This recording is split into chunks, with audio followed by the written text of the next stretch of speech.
everybody, it's Christine, and I am up today with a new boy layout for the Scrapbooking Boys to Men series that I'm doing with Susanna Lee. And today we are up with the letter H. So I hemmed and hawed and wondered what I was going to do when it occurred to me that my son recently dressed up as Harry Potter for Halloween. There you go. Harry Potter is what my layout is going to be about. So I am using a variety of Paper House products. They are a licensed distributor of scrapbooking products and planner products with real Harry Potter licensed stuff on it. So I used a variety of their papers, and I also pulled in another one of their collections just because the yellow and the golden really matched well.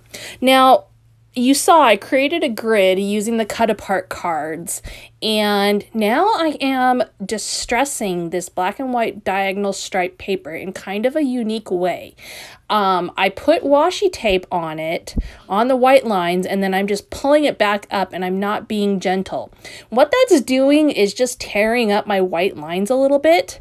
Now, why would I want to tear up my white lines? Well, with a grid, with the lines that I've already got established for this layout, I knew things were going to be very, very clean and linear. And so this was one way to add both texture as well as just loosen up the layout in general. And so it worked really well for doing that. I also really like that it kind of looks like lightning bolts a little bit, and that goes well with the theme of the page. Now, as I mentioned, they do have all the licensed products, so there's some really great pieces within the patterned papers as well as stickers, although today I actually didn't use any stickers at all on the whole layout, which is craziness. I never do that.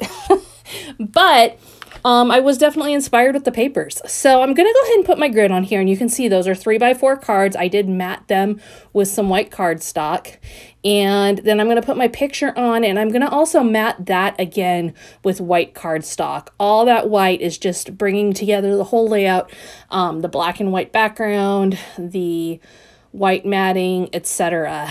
One thing that I do want to talk about a little bit is how I chose my black and white striped background. I actually set this grid with the picture on several different papers. I tried some wood grain, I tried some maps, I tried some yellows, solid cardstock, just white, and when I set it on top of the black, it just really popped. And I think that's because he's wearing a black robe, and so it was very clear that it was right. And so I just sorted through, like considered, okay, about 6 different papers, which one did I like the best?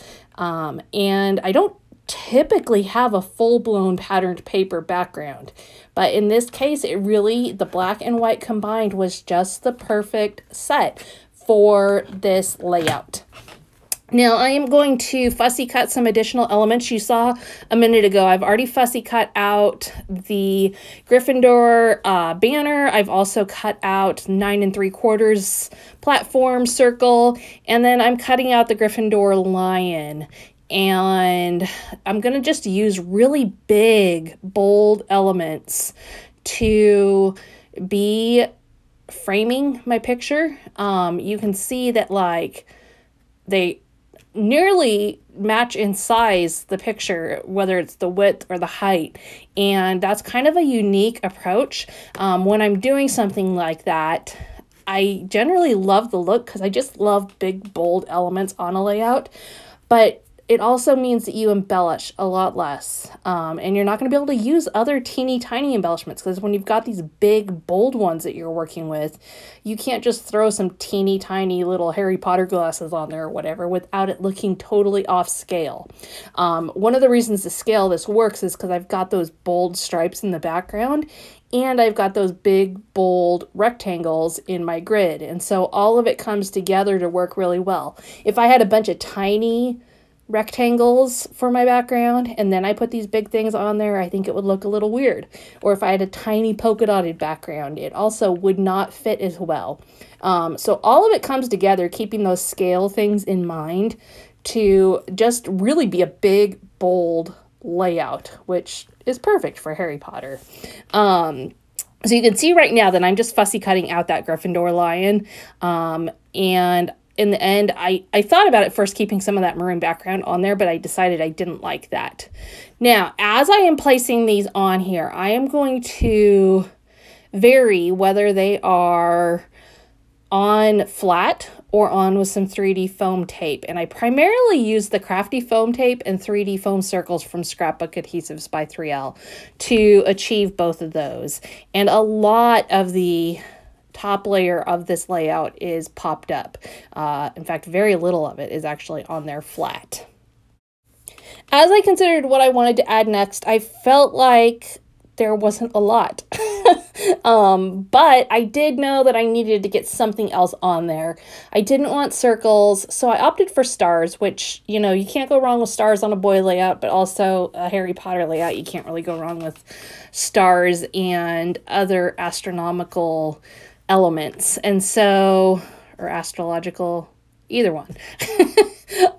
So I used a metal die cut and I cut out a big white star. In fact, I cut out 3 of them, and I'm going to use those around my other big elements to help frame the picture. And then I also punched out 1 smaller white star to go by each of those. So what I'm considering right now is just where I want to place those stars exactly, because I've got multiple points. I'm not really going to be able to pull together the perfect visual triangle, but I'm going to try anyway, and frame the picture using that. So as I mentioned, I'm using a combination of the Crafty foam tape and the 3D foam circles to pop that up. And I just add the 3D foam circles to the corners of the star and then put some Crafty foam tape in the middle.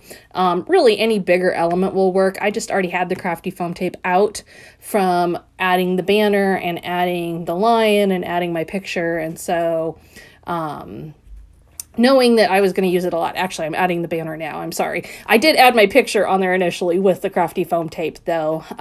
It's just so much faster than using a square. So, all coming together, putting all these pieces on there. One thing I do want you to note is that I am overlapping beyond my grid. And that just helps to provide a good design look to the layout. If you kept it all really tight inside the grid, it doesn't help bring the whole thing together.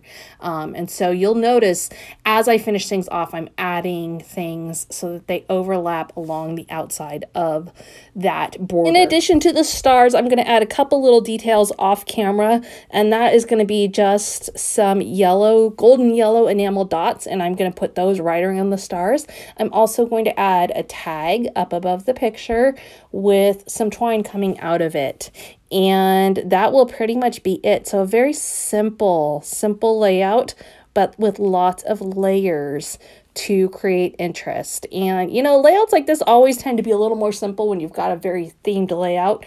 I feel like it goes fast and there's not a ton to it, but that's okay. It tells the story, the colors are a perfect match, and it gets the job done. And hooray, I've got one 2020 Halloween picture scrapbooked already. So there you have it. Be sure to head over to Susanna's channel and check out what she did with the letter H today. And keep an eye here on my channel. I'll be back more later this week with some additional projects.